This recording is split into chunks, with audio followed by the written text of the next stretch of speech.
This is Dr. Caroline Peterson and the Natural Women's Health Institute in Sarasota, Florida. Today I'm talking about ovarian vein syndrome, a rare condition, but something worthy of notice. The ovarian veins are part of the important system for draining the pelvis, draining the blood out of the pelvis, and are usually the left ovarian vein is the vein that's most highly associated with pelvic congestion syndrome, which is more common than this. The veins, the ovarian veins, there's one big one on each side, but each ovary is surrounded by this little plexus of veins that then, becomes one vein on each side and travels with the arteries as always, and up the side of the uterus along the psoas muscle until finally on the left side, the left ovarian vein is going to insert into the left renal vein, and the right ovarian vein will insert into the abdominal vena cava. So you can see here, where's my little arrow? There it is. All right, so this is the ovary, and here this kind of like tan is the ureter going up to from the kidney down to the bladder. And then the blue is always going to be vein and red is artery.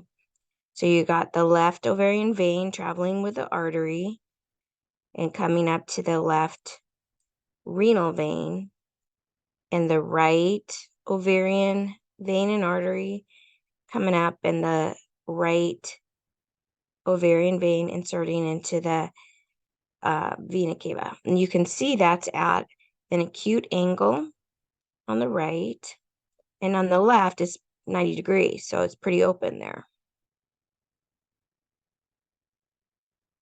So ovarian vein syndrome happens when there's a varicose and dilated ovarian vein that compresses the ureter, because you can see that on both sides, the ovarian vein and artery cross over the ureter. This happens somewhere between lumbar spine number 3, 4, and 5, somewhere in there typically. So this most commonly occurs on the right side. We talked about the right ovarian vein inserting into the vena cava at an acute angle and having higher pressure than the left. And this is the higher pressure on the right is in part due to the acute angle, but also because the left ovarian vein more commonly is valveless. And so that would decrease pressure on the left.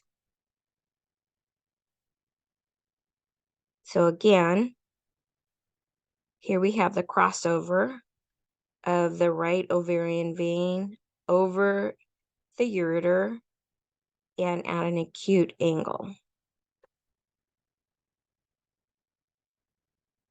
So the symptoms of ovarian vein syndrome can be abdominal pain, pain in the iliac fossa, down the sides of the pelvis, but on the inside, on the tummy side. Pain below the front of the ribs, the lower ribs in the front, flank pain like kidney pain, low back pain, pelvic pain, pain that's worse when you're laying on the side that bothers you, pain that's worse with your period, and urinary tract symptoms that don't resolve with antibiotics. So basically, the pain is going to reflect where the backup of urine is, and then that's going to irritate all of the structures around it because it's stretching, and that feels bad. And then there's inflammation and stasis, and that feels bad. So that's why you have different areas that can be involved, because it's dependent on where that urine is getting collected. So you may have symptoms of urinary tract infections that don't resolve with antibiotics, or you may actually have recurrent urinary tract infections. So either one of those can be associated with ovarian vein syndrome. You can have swelling of the kidneys because the urine is backing up into them. You can have infection of the kidneys because you get a urinary tract infection, it travels up into the kidneys, and then you got a whole kidney infection going on. You can have sharp kidney pain, that can be usually from an infection. You can have bleeding in your urine, and you can have kidney stones. So this of course has a lot of urinary tract symptoms. So we talked before about how the ureter usually crosses, sorry, the ovarian vein usually crosses the ureter at L3 of L4, L5, somewhere in there, and that this not only can happen there and is the body's it's since that's a natural status for crossing, then usually things are a little bit more forgiving in that area. The vein can also cross lower at the pelvic brim. The vein can squeeze off the ureter against the psoas or against the external iliac artery. And in that case, like let's say against it, if the ovarian vein is squeezing off the ureter against the external iliac artery, then you could be having lower extremity symptoms. Since it's squeezed off against the artery, there could be compression of the artery too, to some degree. And that could like make you have a cold leg on one side, for instance. So these things, what, what causes the compression?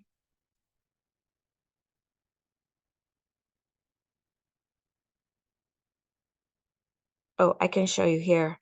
Here's the, here's the external iliac vein and artery. And so it crosses over here. So it would be kind of like a congenital anomaly to have like things switched up here, or it could just be a fascial constraint that you have fascia that's getting pulled somewhere else in your body. And so it's changing the course of things, or you have something else that is kind of like altering the function and the movement of these organs, like a prior injury, something like that, that's changed how well things move on each other. And then you can get compression. So here's the psoas, there's the external iliac right here, external iliac artery, which this picture doesn't show, they go over, but it still can. And it usually crosses right here. So the people who are at greater risk are pregnant people, postpartum women, women who've had multiple babies, and women who are in the peri-menopausal time period of life. So one of the ideas that people had were that, oh, maybe since this seems to affect pregnant people, then maybe it's because of increased estrogen and progesterone that's then increasing blood flow and decreasing tone in the ureter. So maybe for some people this is, maybe it's not for everybody, right? Because you also have peri, postmenopausal women being at risk of this too. So that doesn't make sense. It could be because some people, maybe it's in the people who have the valvulus left ovarian vein. So then you have the right side being responsible for more of the drainage. And so then that's gonna, maybe have to dilate more and then carry more blood volume and then press against the ureter.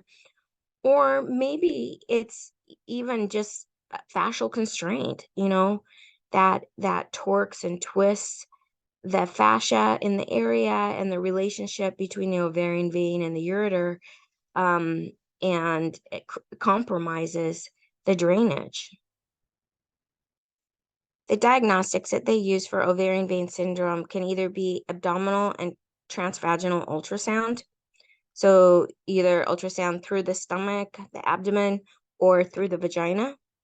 Intravenous urography is when they inject a dye into your vein and then watch that dye go out through the kidneys, the ureter, the bladder, and see if there's any kinks in that system.